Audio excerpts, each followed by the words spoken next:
Puji Tuhan, haleluya. Salam sejahtera bagi Bapak, Ibu, Saudara, Saudari, keluarga GPDI El Shaddai Magelang dimanapun kita berada. Kasih dan kemurahan Tuhan ada menyertai kita. Mari kita akan kembali merenungkan firman Tuhan untuk kemudian kita dapat belajar dan menjalani kehidupan kita sesuai dengan kehendak firman Tuhan. Pembacaan kita hari ini telah tiba pada Kisah Para Rasul pasal yang ke-10. Kita akan merenungkan satu tema berjudul prasangka. Ya, prasangka itu satu anggapan, satu pendapat, satu keyakinan yang biasanya cenderung kurang baik ya tentang satu orang ya yang kita sendiri kadang-kadang belum terlalu mengetahui keadaannya sampai detail dengan sesungguhnya ya. Prasangka itu bisa membuat kita sudah punya pengertian, penganggapan tertentu tentang seseorang. Sehingga kadang-kadang kita sudah punya satu pendapat yang bahkan cenderung bisa menghakimi seseorang, bahkan kita membuat perlakuan yang berbeda antara orang yang kita beri prasangka terhadap orang-orang yang lain. Nah, hari ini kita akan belajar supaya kita kemudian tidak mudah berprasangka kepada orang lain ya, karena kadang-kadang ada hal-hal yang bisa terjadi dan itu berbeda dengan apa yang kita sangka, apa yang kita pikirkan ya. Nah, kita akan belajar dari Kisah Para Rasul. Kisah Para Rasul ini akan menjelaskan kepada kita satu peristiwa tentang prasangka yang terjadi pada Petrus. Ya, ada kisah tentang Petrus dan Cornelius, ya, yang tercatat di dalam Kisah Para Rasul pasal yang ke-10. Ya, di sana kita akan baca ayat 1 dan 2. Di Kaisarea ada seorang yang bernama Cornelius, seorang perwira pasukan yang disebut pasukan Italia.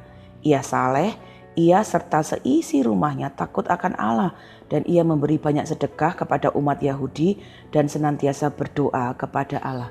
Ya, kisah ini dibuka dengan satu keterangan ada seorang namanya Cornelius. Dia bukan seorang Yahudi atau bukan orang yang di bawah garis keturunan Kristus yang kemudian mengenal Kristus ya, tetapi dia justru ada di bawah perwira pasukan Roma yang juga disebut pasukan Italia. Pasukan Roma waktu itu menjajah orang Yahudi, itu sebabnya orang Yahudi sangat tidak menyukai orang-orang Roma, orang-orang yang menindas mereka.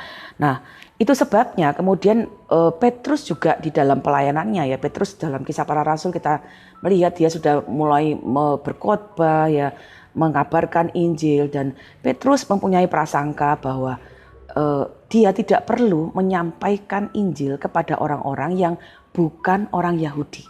Ya, dia tidak perlu menjangkau orang-orang yang bukan orang-orang Yahudi. Mereka tidak perlu menerima kebenaran Injil Tuhan.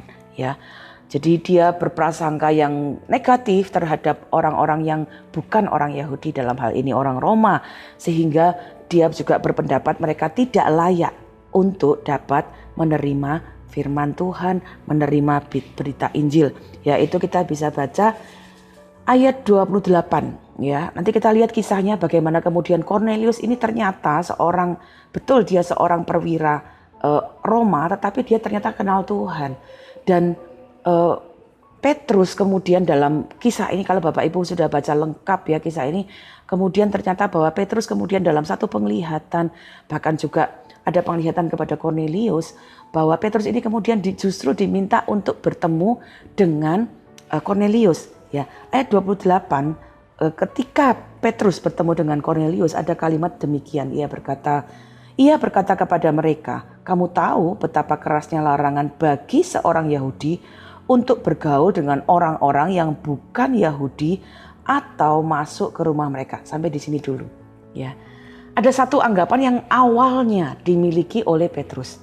Ya, prasangka yang dia miliki bahwa aku orang Yahudi harusnya ada larangan yang sangat keras untuk tidak boleh bertemu dengan orang yang bukan Yahudi. Ya, prasangka-prasangka yang dia miliki ya, sehingga itu juga menjadi sesuatu yang bisa membatasi Petrus sendiri.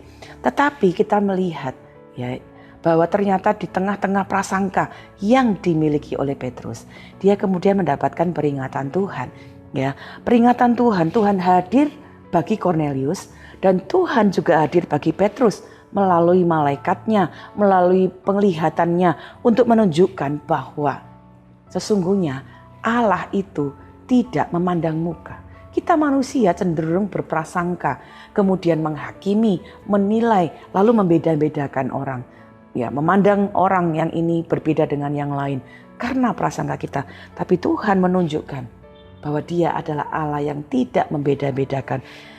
Ya, kita melihat bagaimana ayat 3, satu waktu ketika Tuhan melihat Kornelius seorang bukan Yahudi, tapi dia takut akan Tuhan.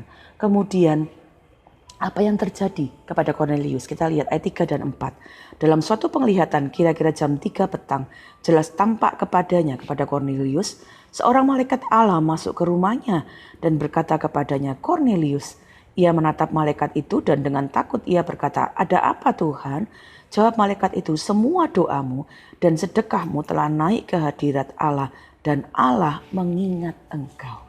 Ya, sungguh sangat indah. Kornelius bukan orang Yahudi, tapi dia takut akan Tuhan. Dia suka bersedekah, dia berdoa, dan itu sebabnya Allah mengingatnya. Betul, dia bukan dari kalangan orang Yahudi, tapi sekali lagi kita lihat Allah tidak membeda-bedakan. Saat dia hidup takut akan Tuhan, ya Tuhan sungguh ya mengasihi dia juga. Itu sebabnya Tuhan hadir bagi Petrus ketika dia ada di satu tempat yang jauh yang tidak bersama-sama dengan Kornelius. Ya, kita lihat di Kisah Para Rasul 9, Kisah Para Rasul 10 ini ayat 9. Keesokan harinya ketika orang itu berada dalam perjalanan dan sudah dekat dengan Yope, kira-kira pukul 12 tengah hari, naiklah Petrus ke atas rumah dan berdoa. Pada kesempatan yang lain, Petrus sedang berdoa dan ayat 15, ya, ada satu penglihatan, ya, dia melihat ada satu langit terbuka dan ada benda yang berbentuk kain lebar bergantung di keempat sudutnya dan diturunkan berbagai jenis binatang berkaki 4, binatang menjalar dan burung. Dan kemudian ada suara untuk Petrus sembelih dan makan. Tapi Petrus berkata, tidak, aku gak bisa makan ini sesuatu yang najis. Sampai 3 kali itu didapatkan. Ya, tapi Petrus tidak mengerti apa arti dari apa yang dia lihat itu. Tapi kemudian apa yang Tuhan nyatakan kepadanya, kita baca ayat 15. Kedengaran pula untuk kedua kalinya suara yang berkata kepadanya, apa yang dinyatakan halal oleh Allah tidak boleh engkau nyatakan haram. Ternyata penglihatan ya yang ditampakkan kepada Petrus itu untuk menyampaikan satu pesan peringatan Tuhan atas prasangka yang dimiliki oleh Petrus. Bahwa apa yang dinyatakan oleh Tuhan halal tidak boleh dinyatakan haram. Tuhan memperingatkan Petrus supaya dia tidak terus ada dalam prasangka-prasangka yang keliru. Oleh peringatan Tuhan, prasangka Petrus diubahkan. Sehingga kita dapat melihat, akhirnya dalam kisah ini kita lihat Petrus kemudian datang ke rumah Kornelius, ya, dengan pertolongan Tuhan. Ayat 28 kita baca tadi, ya. Sekali lagi ia berkata kepada mereka, kamu tahu betapa kerasnya larangan bagi orang Yahudi untuk bergaul dengan orang-orang yang bukan Yahudi atau masuk ke rumah mereka. Tetapi Allah telah menunjukkan kepadaku bahwa aku tidak boleh menyebut orang najis atau orang tidak tahir. Ya, Petrus, ya, prasangka yang dia miliki bisa berubah. Dia mau datang ke rumah Kornelius, berbincang-bincang dengan mereka, tidak kemudian membuat batasan. Dia mau datang, ya, dan bahkan Petrus mau mengajarkan, memberitakan Injil, ya, menegaskan ada keselamatan dari Tuhan kepada segala bangsa. Ya, dia mau menjelaskan kepada firman Tuhan kepada Kornelius dan kepada seluruh keluarganya tanpa ada prasangka. Ya, bahkan ayat 34 kita dapat membaca tetap di Kisah Para Rasul pasal yang ke-10. Lalu mulailah Petrus berbicara, katanya, sesungguhnya aku telah mengerti bahwa Allah tidak membedakan orang. Ya, sungguh indah cara Tuhan, ya, menolong Petrus untuk tidak terjebak dengan prasangkanya. Ya, kita belajar dari kisah ini, ya. Ketika kemudian Petrus diubahkan prasangkanya, tidak lagi berprasangka yang negatif, bahkan dia tetap mau hadir dengan positif, ya, dengan tidak membeda-bedakan apa yang terjadi. Ayat 44. Ketika Petrus sedang berkata demikian, turunlah Roh Kudus ke atas semua orang yang mendengarkan pemberitaan itu. Ketika mereka sedang mendengarkan firman Tuhan, tidak ada lagi prasangka, ada berkat Tuhan, ada kemuliaan Tuhan.